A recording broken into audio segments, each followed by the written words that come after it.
Hi guys, welcome back to Exam Debug. We were working on queues, and this is the second video on queues. We've seen already how to enqueue an item, and this is going to be how we dequeue some items. So let's say we had some items, let's say A and B on our queue. That would mean our front was at 1, our rear was at 2, our queue size is 2, and the queue full is 5. So were we to want to remove an item, we would have to remove it from the front by the rules of queues, first in, first out. So to do that, I would print or return my queue at front. And then I would increase the front pointer by 1 and decrease the size by 1. Now, this could still be there in the hardware, but in terms of abstraction, in terms of our perspective on it, that item has officially gone from our queue.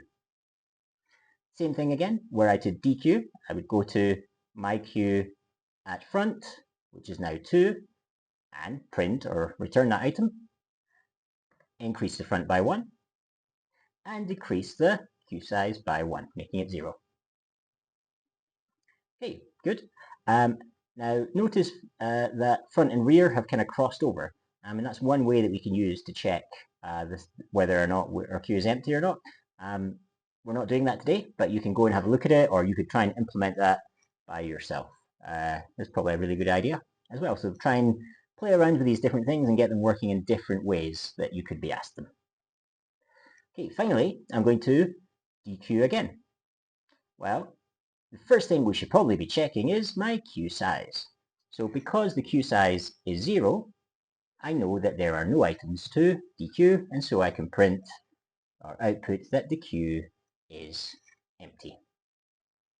Okay, so let's see how we could do that in our actual code. And again, I'm going to be using Pseudocode Pro here, so you can try and do it there. Okay, sorry, now I've already done this one earlier. Actually, I made a video shortly before this and forgot to plug in my microphone. It's very classy. Okay, so let's do that then. So I'm going to make a procedure for dequeue. Now, notice that it could be, it could be a function if we wanted to. However, I'm just keeping it simple, and I'm just going to print out rather than return the item that's coming off the queue or dequeued. Now, my parameters are almost identical to my enqueue. So I'm passing all the same things, and the only thing I want to change is I don't want to pass the letter. So string letter is not needed anymore.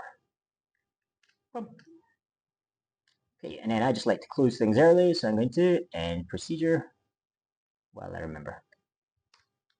Okay, so let's think about what we said. What's the first thing that we have to check when we are dequeuing something? Well, I need to check the queue size, because if the queue size is 0, then the queue is empty. Sorry, oops. Sorry, queue empty. If it's not empty, well then we can start thinking about doing stuff with our queue. So else, well, what was the rule? So I went to my queue at what position? At the front. And I was going to output or return that. So I'm going to output because I'm using a procedure. And then it was quite simple. I had to increase the front by 1.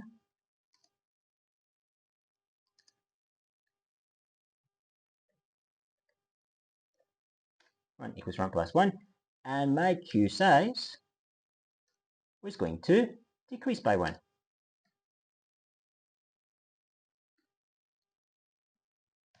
Like so. And oh, I need to end my if here.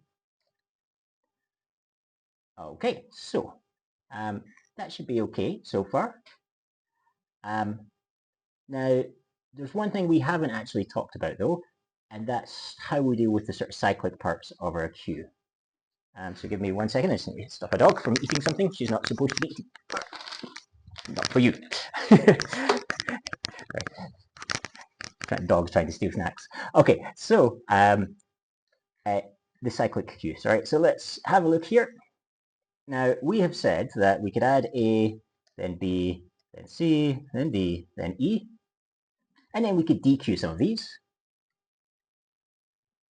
Yeah, and then I could enqueue some other things, and it would go to the front of the queue, E, F, G, and then I could dequeue something else like this. And if you're not sure why this is happening, then you need to go back and look at the previous video. But this would effectively leave us in this situation. So the front of the queue is 5, the rear of the queue is 2, and our queue size is 3. So what then if I were to dequeue from the front? Well, I would output E, and then I would move my front up by 1 and decrease the queue size by 1. Uh-oh, we have a problem. Okay, our front has gone to 6, and there is no index 6. So how do we correct this? Well, basically we say, if the front is already at queue full, then change it back to 1. And that way it's going to cycle around to here, so we end up with 1 and 2, that's correct, and the rest is all correct. So we're sort of resetting our queue back to the beginning again. So let's see how we do that with the code. So, what did we say effectively? We said, if front, before we've added the +1, equals queue full, then we're going to, oops, sorry, that's wrong, and then we're going to have the front become 1. Otherwise, we're going to have the front be added to by 1. So all the other situations, the most common situations. Now, should this queue size be inside the if or outside the if? It should be outside the if, because it's going to happen no matter what 1 is true. Okay, so whether or not we change the front to 1 or we add 1 to the front, the queue size will still decrease by 1. And hopefully then, that's going to be our queue. So, good. Now let's test it and see what happens with our queue. Good. Okay, so it seems to be working fine. So then I need to start calling some methods. It's calling the function procedure a few times. Now I've already got one here called Dequeue, and the only thing that's different from the enqueue parameters is the letter's not there. So let's add on a few of these, and it should dequeue them in the order that they were added. So we added it in A, B, C, so it should output A, B, C. Were I to dequeue a further few more of these, then it should say A, B, C, D, E. One more though, and hopefully, because F wasn't added because that was full, so E is our final item, so any more it should say that the queue is empty. Hey, sorry, the queue is empty. So that works as we planned. Now, we've still not really tested, double-checked the cyclic stuff. I'm pretty sure it works, but give it a go and let me know if it doesn't work, and we'll see if we can find a solution. So let's run through that very quickly. We've got Dequeue, and it takes the queue and the indexes, and the pointers basically. We first check, is the queue size 0? If it is 0, that means the queue is empty. So we say, sorry, the queue is empty, we can't give you anything. Otherwise, we print the first item in the queue,